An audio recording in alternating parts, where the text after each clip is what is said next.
This is my asexual life. This is a place for education about asexuality, all things asexual, and I share my own asexual life journey in order to help you in yours. If you haven't already subscribed to this channel, please hit the great big subscribe button down below. Please hit that bell icon to get notified of every time I go live like now or post a new video. And if you want an opportunity to ask me any questions you want in the chat. Sometimes my Wi-Fi is a little bit sketchy, so sometimes there is a bit of a lag on some of my videos. So I do apologise for that. It's because I'm coming live. So, the big news today, if you haven't already heard it, is the the Sky News documentary. So you remember before there was a BBC documentary last year, which was Sex Map of Britain, and it was about asexuals looking for love. So it's basically, I don't want sex, asexual and looking for love. That was a BBC documentary. Well, this morning, there was a new documentary on Sky News, and it's already on social media, and it's called Life Without Sex. I've done a blog post about it, so I'm going to be reading from the blog post in a minute. A Life Without Sex, Asexuality Explained, Asexuality Documentary Sky News. Now, in this documentary, there are four people, but three sets of people, if you like. So there's a girl on her own called, and she was at the UK Asexuality Conference. She was one of the people speaking there. And she is a model, and she models very, very sexy lingerie. Like, you can see through it. So you can see a lot of her body through it. And she's showing you her modelling in this documentary. Then we've got another two people. These two people are together. These are Tom and Steve, and they're in a relationship. They're actually married. They've been married 18 months. Now, Tom and Steve come from the Pieces of Ace podcast.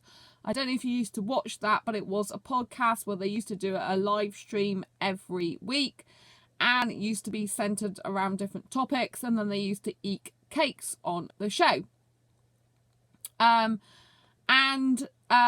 and Steve live in Bristol in the UK, and so they're not too far away from where I live. They've come to my city before, Exeter in the UK, to represent asexuality in Exeter Pride.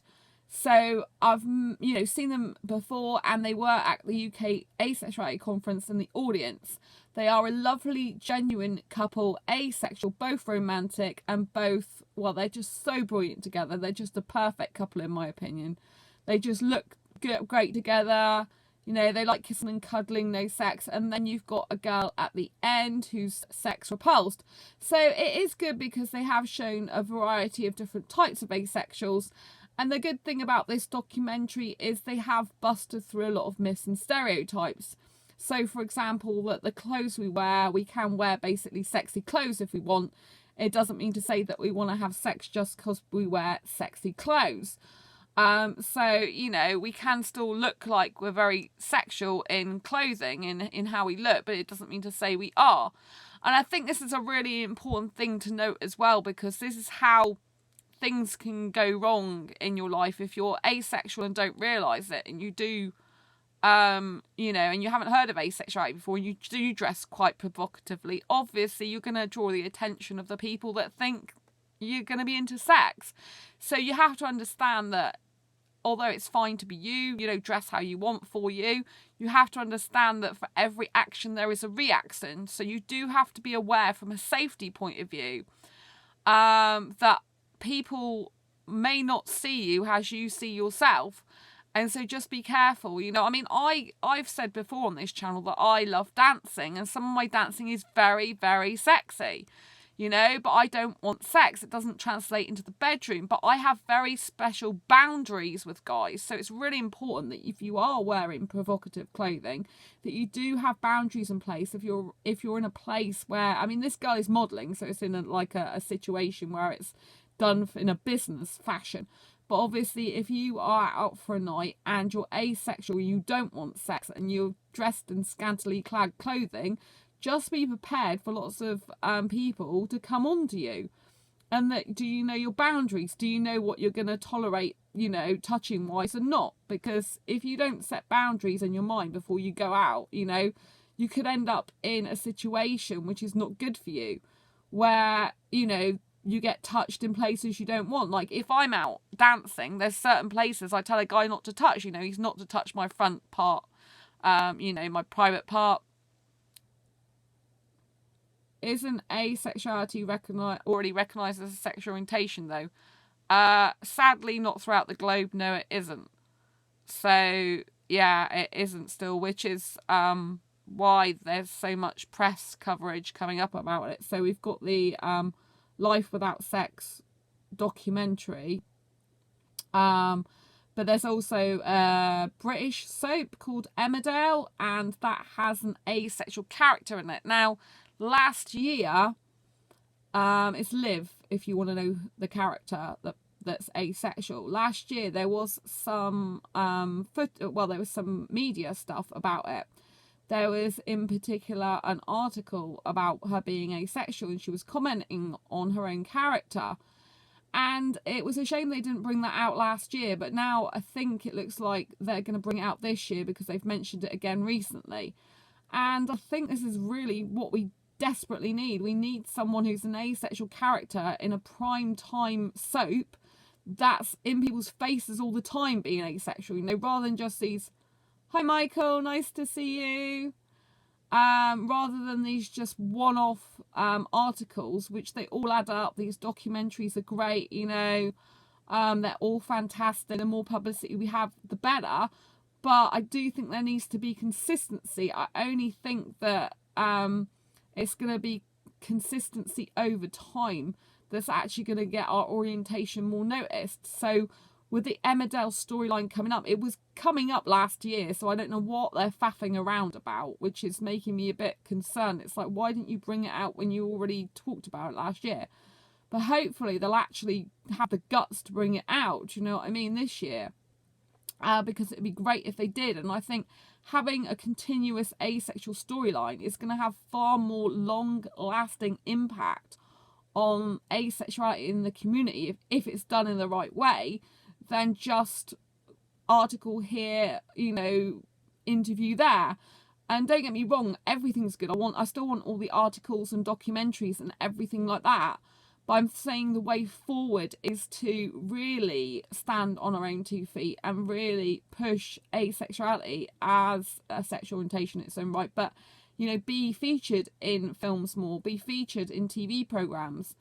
I mean, if they have an ongoing storyline with Liv and people actually realise she's asexual, because they haven't even said she's asexual yet. It was in the press last year. Hiya, nice to see you. And, you know, it was in the press last year, and Liv never actually came out as asexual. So I hope this year they do, because it'll be really good. So I think documentaries are great. I think articles are great. I've been in some myself. I still think we need those, but we do need more continuous representation as asexuals. So anyway, I wrote this blog post which was about the documentary. If you haven't seen it, I'm going to switch you around now to my blog post so you can see. This is my asexualized blog. It's undergone a redevelopment, this has recently. So now it's back to an ordinary blog site. Nice, clean, crisp design. So basically this is the documentary. I can't show it all because obviously it belongs to Sky News. I can show you little clips of it, but that's all I can show you. So I do recommend going to watch it yourself. So obviously this person here, she's a model. And Life Without Sex, obviously they've done this for attention, Life Without Sex, and then she's dressed very, very sexily. So, you know, it's just like very provocative is what she's dressed like. But that is how she dresses for modelling. So she's at the beginning of the video. So with people not knowing that asexuality exists, it comes with people constantly trying to debunk your identity all the time. Our culture can often seem highly sexualized. Yes! Yes! Oh! Oh! Oh! I'll have what she's having. But what if that's just not for you? Yeah, yes. So does sex repulse you? Yes. Asexual or ace people don't experience sexual attraction. I don't I don't get that. Am I meant to get that? Is that what I'm like missing? So I've got, like I said, I can't show it all because I don't own the copyright to it. It is Sky News, so I can only show like little bits of it. But I have to say that it's very interesting, obviously, because you have got different people in it, and you will see the model coming up in it that's very scantily dressed. But a lot of people still deny it. The video you're seeing now on the stream, for instance, has a lot of comments on it from people calling it rubbish. I just, I think it's really, it's got a very negative comments in comparison to the BBC documentary that was released last year, which was the sex map of Britain, Asexual and Looking for Love, basically. That got a lot more positive comments. And so it was, I think the difference between the BBC documentary and this one is the BBC was an actual documentary showing the struggles of asexuals dating. The BBC documentary was basically last year. It was basically, to do with asexuals that were dating. They were looking for love, and they found it really hard to have a relationship. To get someone for a relationship without sex, and it did show their real life journeys and struggles. So if you haven't watched the sex map of Britain, the Asexual and Looking for Love, do give that a look up as well, because that's really, really important. I'll have a blog post coming out at the end of this. I have a blog post coming out at the end of this month about that, because I did actually do a video on my channel. But if you look at the video on my channel, which is to do with the BBC documentary Asexual and Looking for Love, if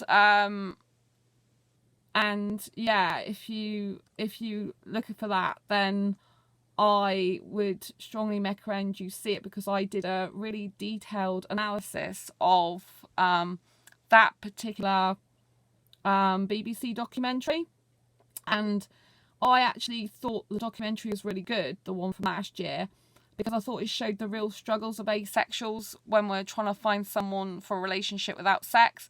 And it showed how hard it was, because obviously the majority of the world's very sexually orientated. It's highly sexualized. So when you're asexual and you don't want sex, which is what this channel's all about, then, it makes life really difficult. But the last documentary had a lot of criticisms by certain people that it was that asexuals look like they can't get dates, and they look like they're all introverted and socially awkward. But the reality of the situation is I run 3 asexual groups on Facebook that are to do with dating, and I'm on asexual dating sites, and the reality is that it is socially awkward for some asexuals, and a lot of asexuals are introverted. Well, this documentary today is more like an interview. So the last documentary last year for the BBC was very much people's own stories and struggles of trying to find a real date, it was like taking you through their journey of the dating scene. Whereas this documentary is all about asexuality in and of itself. It's explaining what asexuality actually is. And so there's a difference. This one's like an interview. The other one was more like their life story. And so this has been brought about, I think, in part to do with the fact that some people didn't like the BBC Three documentary because they thought it represented not enough different types of asexuals, not enough variations and variety in terms of race, in terms of, it being certain orientation within the spectrum. And so basically they have brought this out as like a comeback for explaining asexuality, because they felt in the BBC Three documentary last year, they felt that, asexuality wasn't represented well in it. And so this interview here has been brought out. It's called a documentary, but it's more like a set of interviews. It's been brought about because it's kind of, I don't know, I feel like it's a bit of a retaliation against the negativity to do with the other video, and that whilst it's a retaliation, it's also an explanation of what asexuality is, because what they were saying is that they feel that the documentary didn't portray asexuals in a good light. I disagree with that. If you scroll back through my videos and you look through the magnifying glass search, you'll see the BBC Three documentary in which I go into very great detail about what I loved about the programme, how realistic I actually thought it was, because I'm actually on the asexual dating scene. I've been on it for 4 years, so I know what the reality of it's like. It's very different when people look at the asexual dating scene and think they know what it's about, but they're not actually in it. So basically, so if you haven't already seen this documentary, that's released today, do give it a look up, because it's really important. Half of the population said they could confidently define what asexuality is, but when put to the test, 3 in 4 people were unsure about whether asexual people experience a sex drive or incorrectly thought that they don't. Asexuality is a completely valid sexual orientation for about 1% of the population, but the public seems to think it knows more about it than they actually do. I think what it says about us is that I think there's still a lack of understanding about... So yeah, there is still a lack of understanding. So basically, I'm just going to scroll to the bit where the model's talking a little bit. It's probably not very lurking. I think there's a weird correlation where people think that you can't get dates or you can't get laid, and that's why you're asexual. So I thought that instead of relying on the media to represent asexuality for how diverse it is, I thought let's give the agency to asexual people so they can show who they are. So yeah, she created a hashtag called "This is what an asexual looks like," which you can use on Instagram, Twitter, and across your social media, Facebook. So basically, you use a hashtag "This is what an asexual looks like," and then you'd post a picture of what you look like. And basically, it just shows the different the different types. I'm reading the comments, and just leave Michael alone, all right? I know what you're up to. Just leave Michael alone, all right? Michael's fine as he is. I'm going to end this live stream soon. But I just want to say, the Asexuality documentary is very important. And, it's important for asexuality. And it's really important that we get, asexuality recognised as a sexual orientation in its own right. So please do check out the Sky News documentary. Asexual myths are busted in it, and it's really, really important to get asexuality recognised as a sexual orientation. So it's really important we've got these documentaries coming out, and it's really good. And catch up on the blog post on my asexualized.com site. It's really good. Anyway, I'm going to leave the live stream here, and I will see you on the next live stream. Take care. Bye.